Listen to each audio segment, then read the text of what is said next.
Voilà, notre invitée en plateau, elle est tiraillée entre deux objectifs qui ne sont pas facilement conciliables. D'un côté, mettre Bruxelles en lumière et en faire un lieu festif et recherché par les touristes pendant la période des fêtes de fin d'année. Et puis dans le même temps, ne pas gaspiller l'énergie qui est devenue une denrée rare et chère. C'est Delphine Houbat, échevine de la culture, du tourisme et des grands événements de la ville de Bruxelles, qui est notre invitée. Bonjour Delphine Houbat. Bonjour. Plaisir d'hiver, c'est l'exception où les économies d'énergie ne comptent pas cette année ? C'est pas tout à fait correct, mais vous l'avez bien résumé. On est face à deux enjeux. L'un qui est évidemment l'environnement et l'énergie, et l'autre qui est notre santé mentale.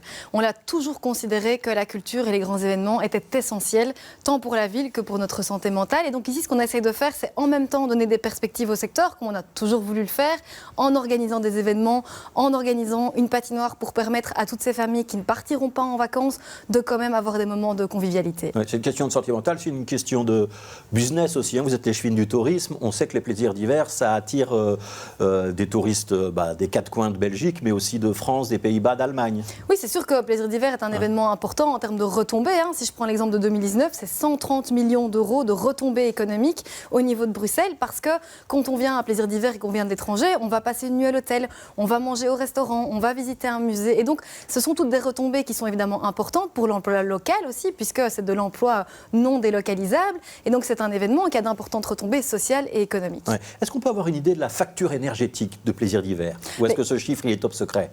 En tout cas, pour la patinoire, on a évidemment vérifié, puisque l'idée est de gérer les finances évidemment de manière responsable. La patinoire, pour toute la durée de Plaisir d'hiver, elle coûtera 7 500 € à la ville de Bruxelles. Ça, c'est la dépense en énergie. Oui. Ouais. Mais il y a la patinoire, mais il y a les illuminations, il y a le sapin sur la Grand Place. Si j'ai bien lu, les parcours lumineux ces dernières années, c'était une vingtaine de kilomètres en tout, Bruxelles by Light.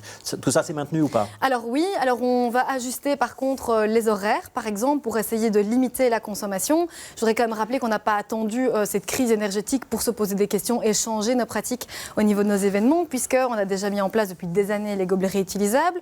Depuis cette nouvelle législature, on a aussi généralisé l'interdiction du plastique à usage unique. On a interdit les chaufferettes au niveau des terrasses. On met toute une série de choses en place. Il n'y aura pas de chaufferette à Plaisir d'hiver ? C'est interdit. Au niveau des terrasses, les chaufferettes sont interdites. Ouais.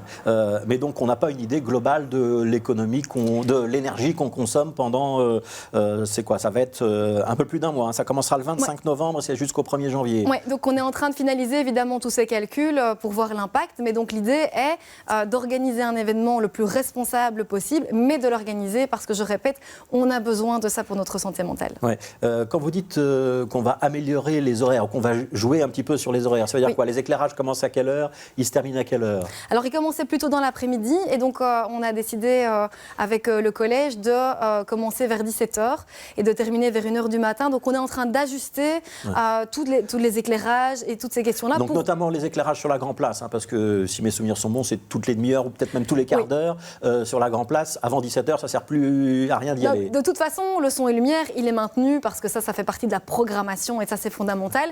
C'est plus au niveau de l'éclairage. Mais là aussi, par exemple, on a, depuis quelques années, on est passé à l'éclairage LED, basse consommation. Et donc, en fait, c'est une très faible consommation en soi. Donc, on prend évidemment des mesures parce que si on revient sur la patinoire, par exemple, elle est couverte et ça permet de limiter énormément la consommation d'énergie. Elle sera où la patinoire cette année ? À De Broeckere.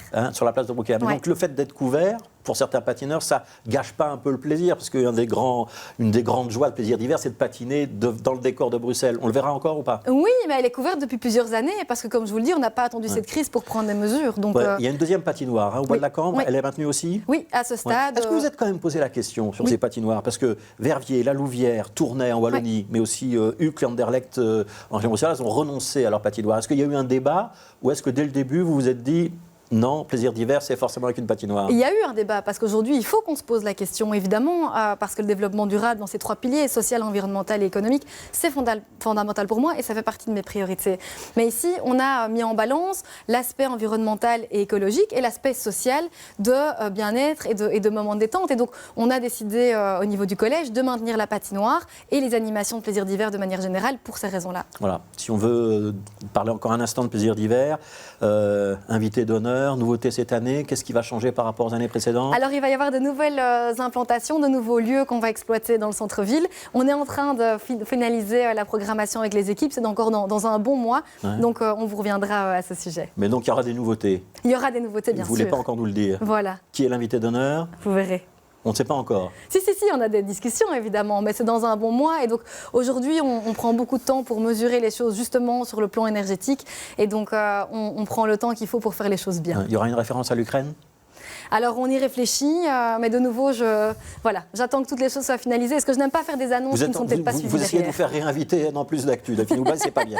Je voudrais qu'on parle de culture, alors si vous voulez bien. Parce qu'il y a quand même une grosse inquiétude du monde culturel, avec d'un côté la facture énergétique, et puis de l'autre une baisse du pouvoir d'achat des spectateurs, et peut-être l'idée qu'après la crise du Covid-19, tout le monde n'a pas retrouvé le chemin des salles de spectacle, des salles de concert, des théâtres, des cinémas, etc.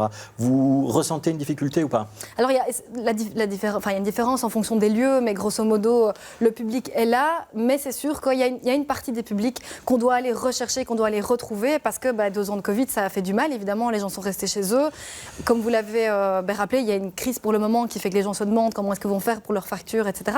Et donc oui, il faut rappeler que la culture est accessible, que c'est important aussi, parce qu'on le sait, en période de crise, la culture et les loisirs, ça fait partie des premiers postes que les ménages sacrifient. Et donc c'est pour ça qu'on travaille énormément à l'accessibilité à la culture, tout le travail qu'on fait avec Bruckmann notamment sur les prescriptions muséales, mais avec nos lieux aussi qu'on veut garder ouverts. Ouais, il y a des théâtres qui commencent à fermer leurs portes. Alors pas encore à Bruxelles, mais il y a un cas en Flandre, il y a quelques cas en France. Ça pourrait arriver à Bruxelles ou pas ? De fermer ses portes pendant quelques jours pour faire des économies d'énergie ? À ce stade, pour moi, c'est exclu parce que la culture doit rester accessible, tant au niveau des heures d'ouverture qu'au niveau des tarifs. C'est exclu. Ça veut dire que vous pourriez aider les établissements qui seraient en difficulté pour leur facture énergétique ? Alors ici, on est en contact évidemment avec notre direction en permanence. Moi, je vous donne quelques à ce chiffres. stade, ça ne se pose pas. J'ai trouvé ça dans un article de l'Écho. Théâtre National, 300 000 € de facture énergétique l'an prochain. C'est déjà 150 000 cette année.